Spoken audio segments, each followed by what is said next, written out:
சோம்பு கீரையில் உருளைக்கிழங்கு கறி போட்டு எப்படி செய்கிறதுன்னு பார்க்கலாம். இன்றைக்கி எங்கள் வீட்டில் இந்த சோம்பு கீரை மசாலும் மட்டன் கிரேவி ரசம் வச்சுருக்கேன்.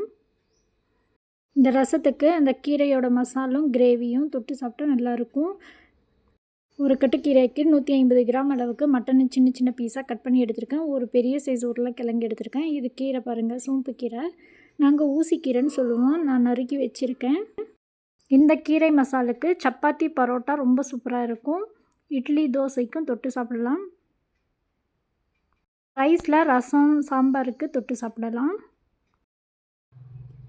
ஃபஸ்ட்டு குட்டி குட்டியாக கட் பண்ணி வச்சுருக்கிற இந்த கறியை நல்லா கழுவிட்டு வேக வச்சுக்கலாம். கறி வேக வைக்க ஒரு கிளாஸ் தண்ணி, ஒரு சிட்டிகை மஞ்சள் தூள், கொஞ்சம் கல் உப்பு ஆட் பண்ணி வேக வச்சுக்கலாம். இந்த கீரைக்கு கைமா அடித்து செஞ்சால் நல்லாயிருக்கும். கைமா அடிக்க முடியாதுன்னு சொல்லிட்டாங்க. அதனால் குட்டி குட்டியாக நான் கறியை கட் பண்ணிக்கிட்டேன். கறியை வேக வச்சு எடுத்தாச்சு.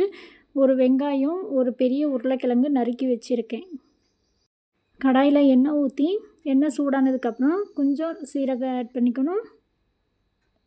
சீரகம் வெடிச்சிட்டு வர நேரத்தில் வெங்காயம் கட் பண்ணி வச்சுருக்கிற வெங்காயத்தை ஆட் பண்ணிக்கலாம். வெங்காயம் சிகப்பானதுக்கப்புறம் இஞ்சி பூண்டு பேஸ்ட்டு 1 ஸ்பூன் ஆட் பண்ணிக்கலாம். பெரிய ஸ்பூனில் 1 ஸ்பூன் ஆட் பண்ணிக்கணும். இந்த இஞ்சி பூண்டு மசால் வாசனை போகிற வரைக்கும் அடுப்பு சிம்லையே வச்சு நல்லா கிளறி விட்டு மசால் வாசனை போனதுக்கப்புறம் வேக வச்ச கறியை தண்ணியோடு எடுத்து ஆட் பண்ணிக்கலாம்.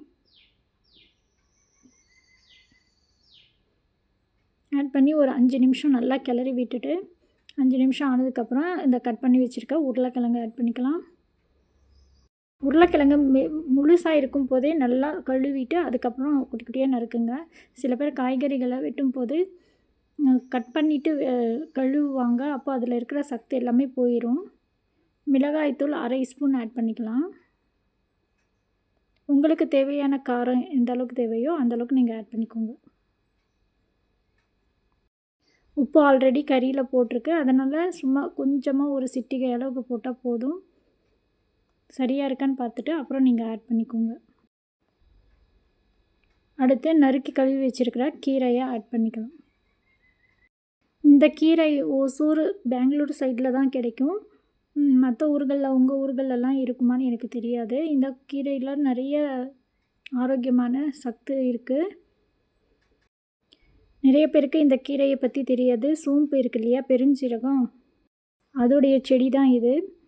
இப்போ இந்த கீரையை போட்டதுக்கப்புறம் தண்ணி கொஞ்சமாக ஊற்றி அடுப்பு ஃபாஸ்ட்டில் வச்சு தண்ணி வற்றி போகிற அளவுக்கு கிளறி விட்டு தண்ணி வற்றினதும் அடுப்பை ஆஃப் பண்ணிக்கணும்.